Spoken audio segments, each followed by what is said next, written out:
So now I want to start with some interesting, with a couple of facts that are gonna play a role in our discussion. And one of them, and these are two key facts that I want you all to know.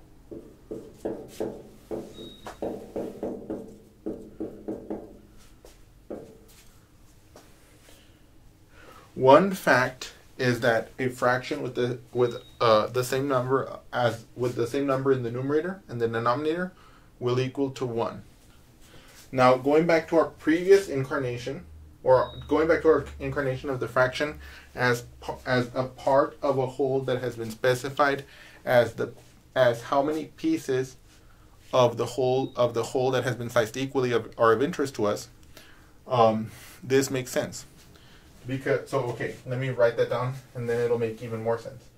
Okay, so a whole can be represented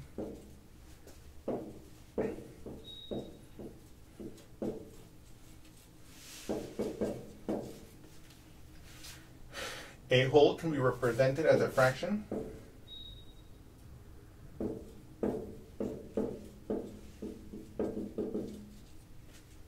with the same numerator and denominator.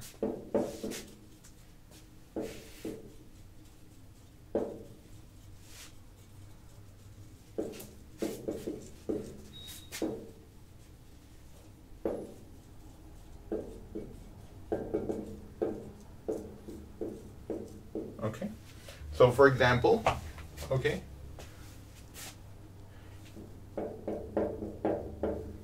I can write the fraction 3 over 3, and this will be a whole. Or in other words, we're going to say that this is equal to 1. And if you think about it, if I have one cake, let's say, and this is an enormous cake. It's a 12-inch by 12. It's a 12-inch diameter cake. I mean, and it's also very tall. You may not see it here looking from the top like this, but this is like 3 layers. The most delicious cake that you've ever eaten, made here locally in Laredo. Yes, if you have a slice of this cake, you will know what true joy is. But anyway, all joking aside, let's say I've sliced it into 3 equal pieces. I can still denote the whole cake by saying I have 3 out of the 3 slices. And so that's why it's consistent with calling this 1, because I still have one cake. It's just that I'm looking at it now as 3 out of 3 slices. Okay? And if I had sliced it into 4 slices, I could still say that I had the whole cake, or one cake, if I had 4 of the 4 equal slices it's been cut into. And so on and so forth. So that's fact number 1.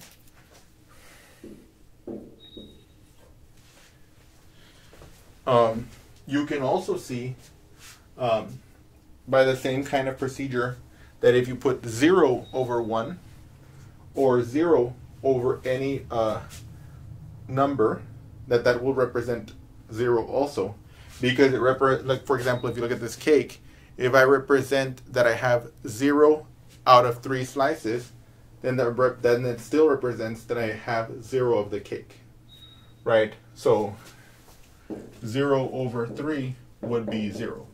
That's a separate fact, but it fits in here well, right? 0 slices of the cake that has been sliced into 3 pieces is still 0.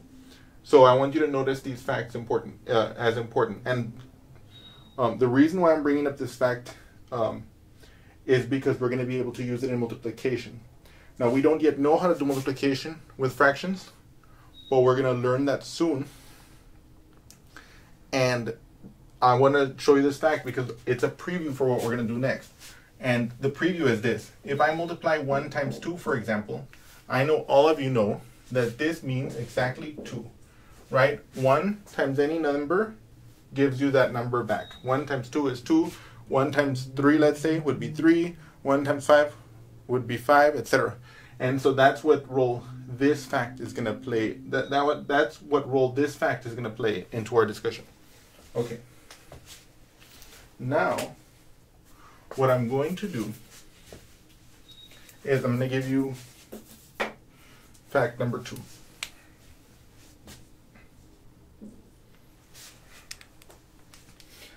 Fact number 2 is kind of related to the previous fact, and it is that if I want to represent, let's say, a whole number as a fraction, I can set it as as that number over the denominator 1. So a number can be represented as a fraction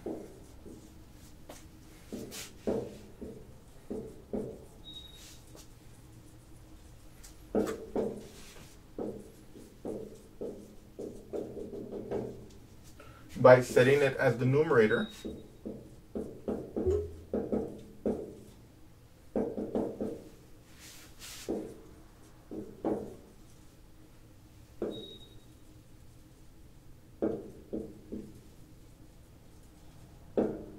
and setting 1 as the denominator.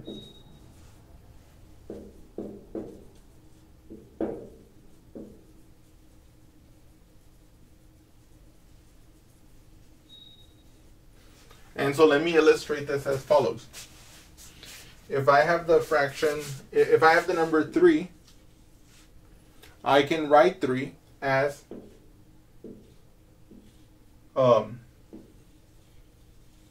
I can write 3 as 3 over 1.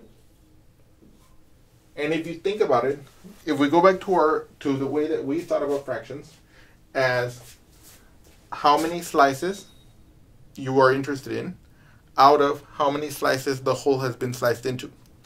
Well, then this means that I'm going to take 3 pieces of the whole where a whole has been cut into 1 slice. Or in other words, the whole is 1 whole unit, because if it's been sliced into 1 slice, well, then it hasn't been sliced.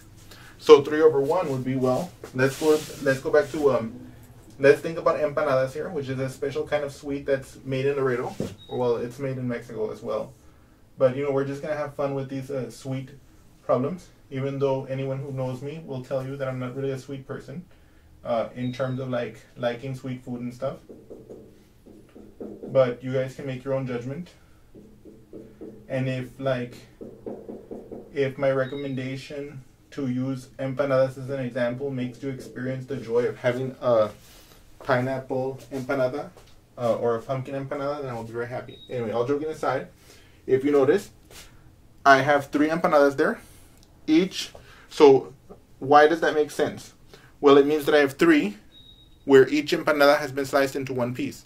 Well, the empanada or taco or whatever you want it has not been sliced into a piece. So if I have 3 of them, then I have 3 empanadas, which is exactly what we mean by 3. And so, in other words, to summarize these 2 facts, well, I guess you could say that I've snuck in by stealth a 3rd fact, but the 2 facts that are most important that I wanted us to know about was that if you have a fraction with the same numerator, and denominator, that fraction will equal 1. And that if you have a number like 3 or 5 or 6 or 10 or whatever, you can represent it as a fraction by setting it as the numerator and 1 in the bottom. Now there are some technical caveats related to that kind of show that this might not be entirely precise. For example, I'm going to show you what I mean, even though it may not make sense right now, but I want you to know that what I mean when I say that it's not entirely precise, but it's good enough to think about. Okay, but so one place where it's not precise is if I have like the square root of 2 divided by 1. I can use this as an aid to help me calculate the sum of 2 fractions or something, but it does not mean that square root of 2 can be written as a fraction itself. So I want to make that clear, even though it's not technical. You can omit this for now, but I want you to know that I'm not making I want that this kind of like imprecision is good for a start, but that it will be cleaned up later as you learn more. Okay.